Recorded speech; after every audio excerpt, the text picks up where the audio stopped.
Hey there. So it has been a while since I've posted a video. Quite frankly, I get nervous doing them. And yet I tell our agents all the time that they have to get comfortable being uncomfortable. So here I am practicing what I preach.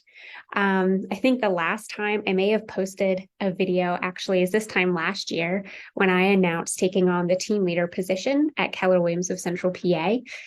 I have learned so much in the last year, and I'm very thankful for the opportunity every single day. Some of you may not know, though, what being a team leader means. So, really, it's in short, if you will, it's growing the top 20% of our market center through coaching and consulting. It's also ensuring that not only my top 20%, they have big businesses, but they also have big personal lives, right? So they're achieving all their goals in their business, and yet they get to have fun and reach their personal goals and dreams in their personal life too. Work-life balance is really important to me. I'm also responsible for growing the market center through interviewing top agents in the area to see if not only KW is a good fit for them, but yet also to make sure that they're a good fit for us and our culture, and that our systems and models are going to help them achieve the goals that they desire. Now, through consulting with top agents, not only in my company, yet all over central Pennsylvania, one of the biggest challenges that I keep seeing consistently over and over again that agents face are quite bluntly themselves. They choose excuses instead of results. So I know I'm being a little bit more blunt than I normally am, and yet I have learned that sugar coating doesn't help anyone, and being clear is being kind. So listen, I know no one is immune to bad days. There is always going to be some sort of challenge you're facing in life. I've been there. I live it, I understand that feeling where you get over one hurdle and then another hurdle seems to appear.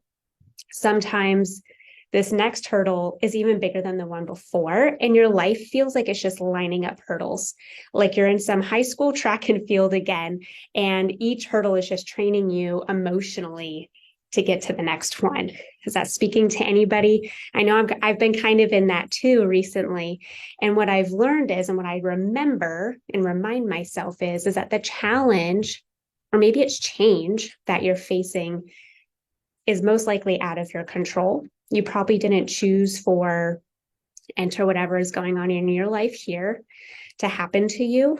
And yet how you look at that challenge, how you face it, and how you let it affect the rest of your day, your week, your month, your year is completely in your control. The way you navigate adversity will determine your success and how you come out on the other side. So oftentimes when I'm going through these hurdles, I'll remind myself, I've done this before, right? This isn't any harder than the one before. I'm ready for this. I will get through this, and there is light at the end of the tunnel. Now, here's what I am not saying. I'm not saying that you can't feel the emotions that arise from the challenges that you face. Your feelings are valid. So feel all the feels, right? Having a hurdle come up, allow yourself to absorb the emotion, absorb what is happening, get it all out, but you need to keep it short-lived.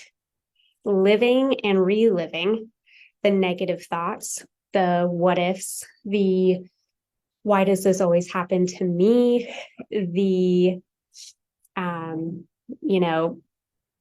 I'm better than this, or maybe it's the opposite. Maybe you feel like you're not better and that this is why life keeps happening to you. Just remember that those thoughts are not going to solve anything, and more importantly, they're not going to undo the situation. We cannot think away our problems. I'm going to say that again. We can't think away our problems. So trying to go back and, well, what if I did this? And maybe I should have seen this red flag, and just keep reliving the scenario over and over again is not going to change what has already occurred. So here's what I am saying, or better yet, maybe asking. How long are you going to allow those emotions, those things, those hurdles distract you from the other areas in your life that you deserve and that require your energy? How long are you going to let it control you? How long are you going to let that hurdle prevent you from hitting whatever goal it is that it's starting to get in the way of? Is it worth not hitting your goal for?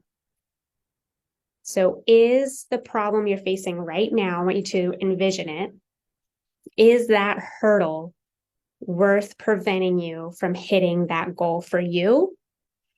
Is that hurdle worth not hitting your goal for your family?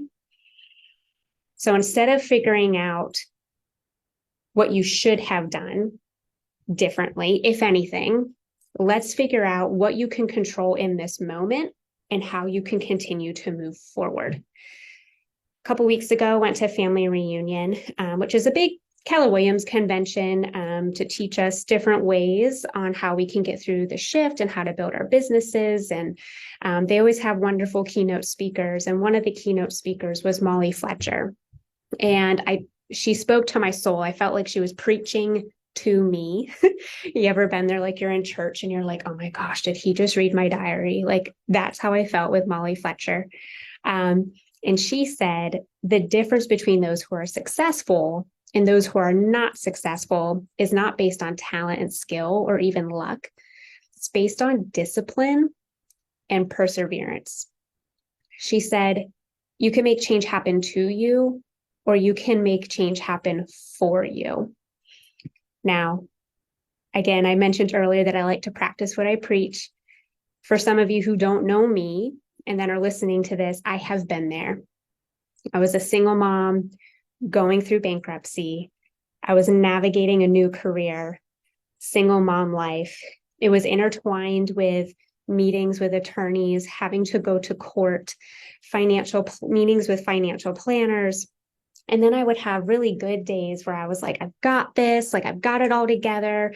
It's a fresh start. I'm excited. I'm going to crush it. And then I would have days where I'd break down and I'd flip that excitement around and I'd realize that I was starting over at 28 with no money, 2 kids. Quite frankly, I was often wearing hand-me-down clothes. My apartment was filled with used furniture and dishes and piecemeal decorations that people had given to me. And often I would have a day here and there where I would just think, why me? Like, why is this happening to me? How did I not know to not get myself in this situation? But then I'd have to flip that back around. I'd let myself have my moment. I'd cry it out. I'd eat some Little Debbie's, right? Maybe go for a run, clear my head, and then I'd get back to work. I tell myself the damage is done. I have to put that fire out. Why am I going to keep relighting that old flame? So instead, I decided, and I would wake up and I would make a choice. I'm not going to relight that old flame. I'm going to go blaze a new trail for me, for my kids. And I'm not going to play the victim. Instead, I'm going to be the hero of my story, and I'm going to be a hero for them. And I'm going to set the example of how life should be lived, what love looks like, how you can be successful, even if you have to start over. So here's what I want you to think about is, will you let your struggles bring you down, or will you rise above and prevail? Now, I want to help end this on a little lighter note. The whole purpose of this was actually to give a gift, right? So how can I help you focus on the things that you can control? Many agents have goals, and yet they don't know what they need to do to hit that goal. So one of the things you need to do is remove the hurdles. Don't let those hurdles get in your way. The second thing is to know your numbers. So I actually have a spreadsheet that's quite simple. And it simplifies what you need to do and how much of it you need to do every day. It was a gift to me. So I'd love to gift it back out to anybody who would like to use this tool. And I'll kind of show you here if I can figure out how to share my screen, right? What we do is we call this a lid exercise. So lid stands for Just move this little toolbar down. LID stands for lifestyle, investment, and debt. So this spreadsheet's going to help you break down the lifestyle that you want to live, any investments that you want to make in the next year, and then any debt you want to pay off. It's going to help you calculate how much money you need to make, including what you have to be able to give to Uncle Sam. So that way you end up with take-home pay, right? That you can actually keep and spend and do whatever you want with it. And then it breaks it down to, all right, well, if based on your lifestyle, investment, and debt that you want to pay off, it's going to say, well, what's your average commission check? How many closings do you need in a year?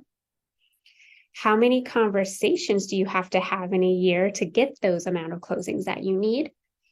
And then it breaks it down, because in this example, this looks a little overwhelming, but when you break it down per quarter, and then you come all the way down here and you break it down per day, it's not that bad, right? So in here, you'll notice that it also has you include vacation weeks. Listen, guys, sometimes those hurdles do need to be dealt with, right? And it might take you time away from work. Kids get sick, doctor appointments come up, and you should go on vacation. So we suggest that you at least put 4 weeks of vacation in this spreadsheet. So in this example, if you take about 4 weeks off, and I've had some people put in 6 here, it'll then break it down to how many conversations you need to have in a day, every work day, so that way you can hit your closing goal, including fallout, so you can then hit the income that you need for the next year. Now we're in March, right? So you might want to fluctuate this number a little bit. Maybe put in a couple more weeks of vacation to make up for the fact that 2 months are already gone, if you haven't had production yet first quarter.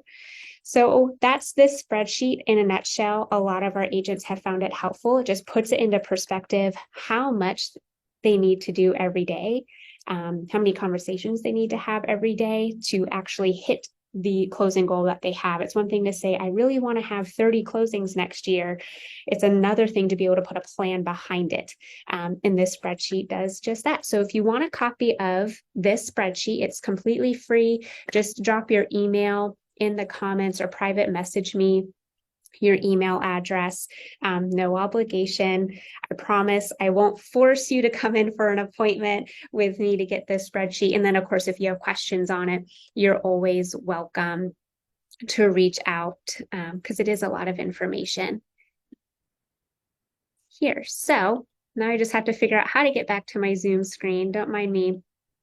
I was once the tech ambassador, which kind of cracks me up on a regular basis, but I appreciate you taking the time to watch, and I hope that you've enjoyed this video, and I hope that you enjoy the spreadsheet and that you find it just as helpful as our agents have. So have a wonderful weekend. Thanks so much.